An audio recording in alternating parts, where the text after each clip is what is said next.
The subject of my today's talk and the point that I want to make is that technologies, while they seem very powerful and often are considered to be groundbreaking and game-changing, are not necessarily going to be of any use as a technology tool when it comes to education.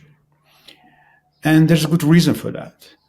And to understand that reason, I suggest we look at how technologies helped education for as long as we remember ourselves as human beings, and as long as we have a record of how we lived and how we taught people, children, and adults. So even among animals, there is a special role often dedicated for particular members of the pack, among wolves, for instance, or wild dogs, and among dolphins, that are teachers who help others learn. So teaching is not unique to human beings. And learning happens when two things happen. First, there is a directed effort inside the brain of a student.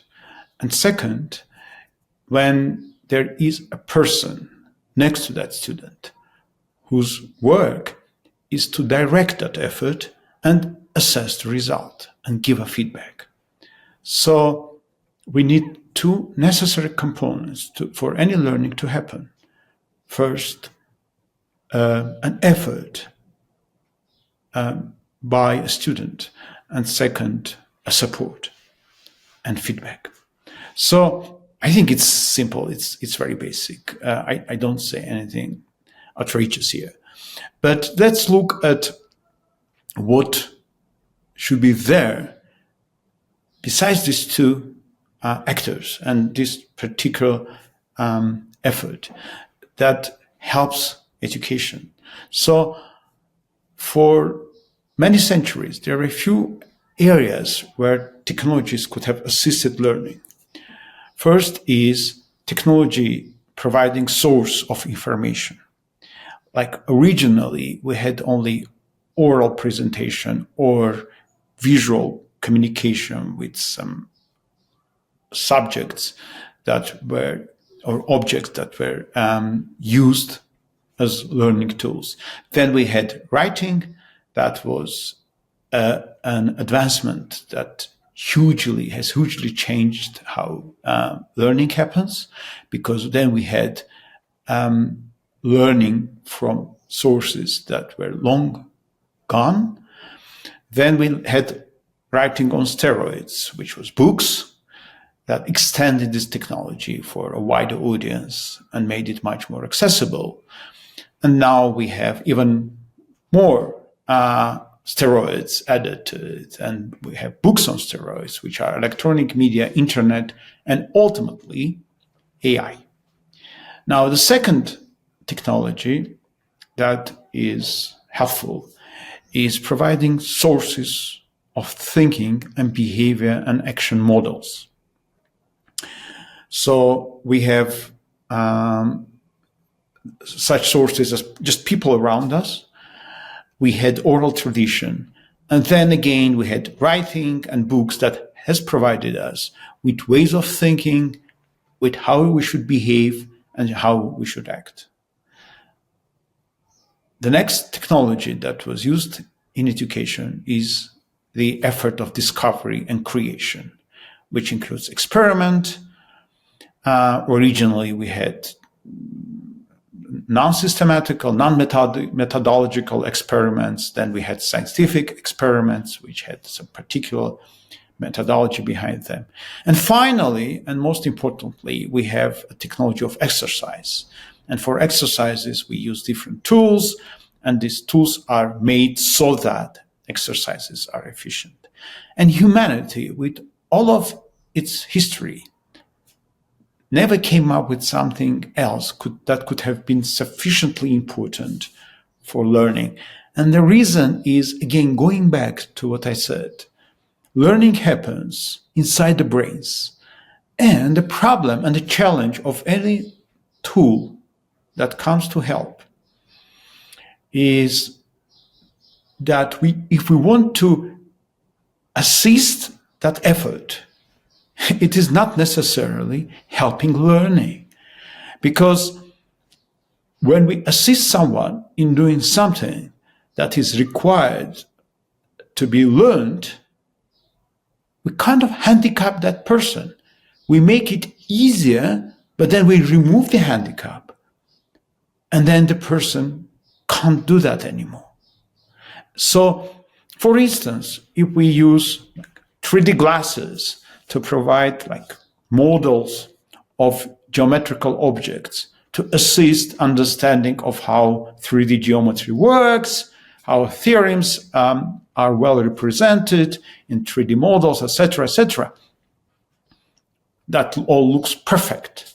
But unfortunately, for the rest of the experience that the student may have in the future, the student will encounter 2D models painted or printed somehow on paper or on a screen.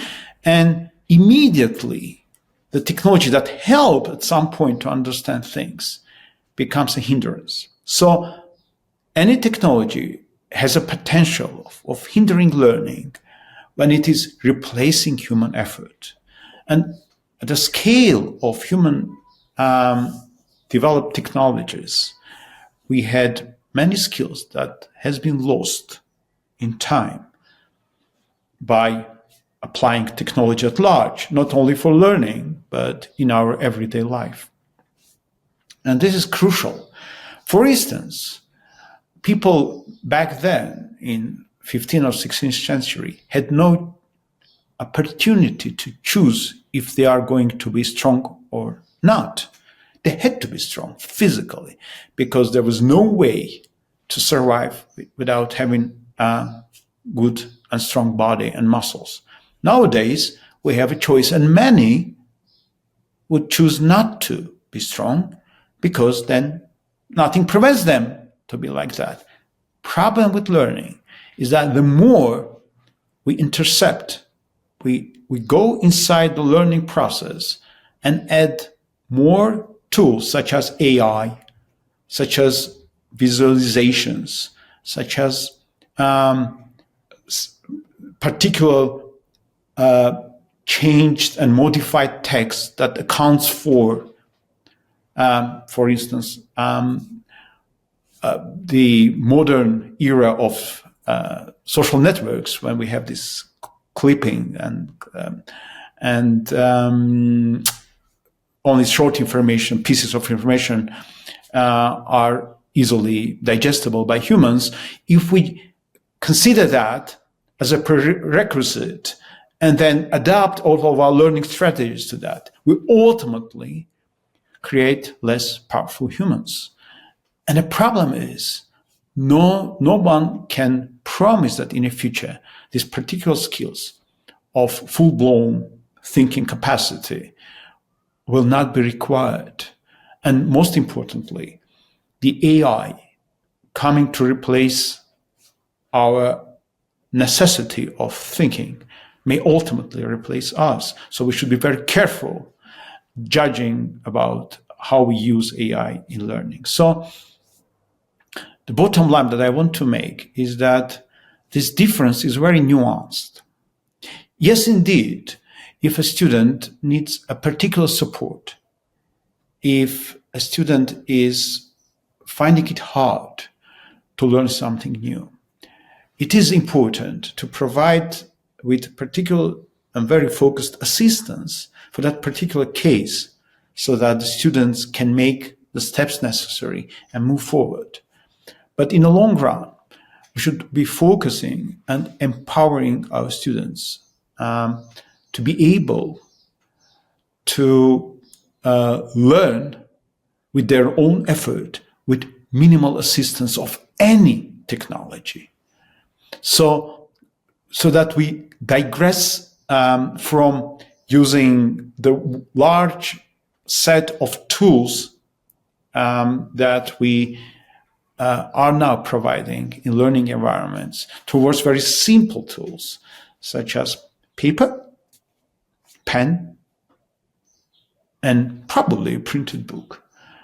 Why? Because much of our history, we were able to have great achievements without all those nice and fancy tools. And the reason for that was that the dull environment with minimal attractiveness do support creativity.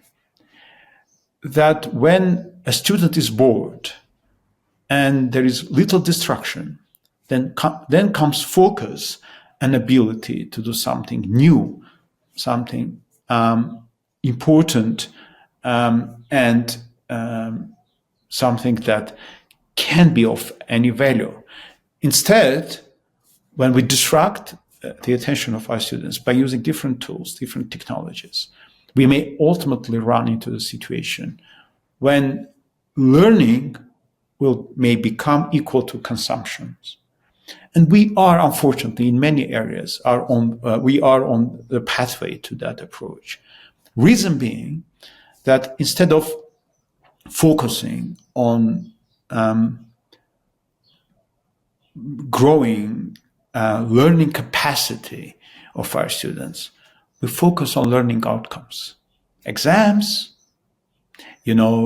subject knowledge, etc., which is, of course, better achievable through the usage of different tools and techniques. But then ultimately, that is not the most of the value of learning. Any learning has a priority of improving the thinking skills, improving capacity of thinking, which only comes with an effort.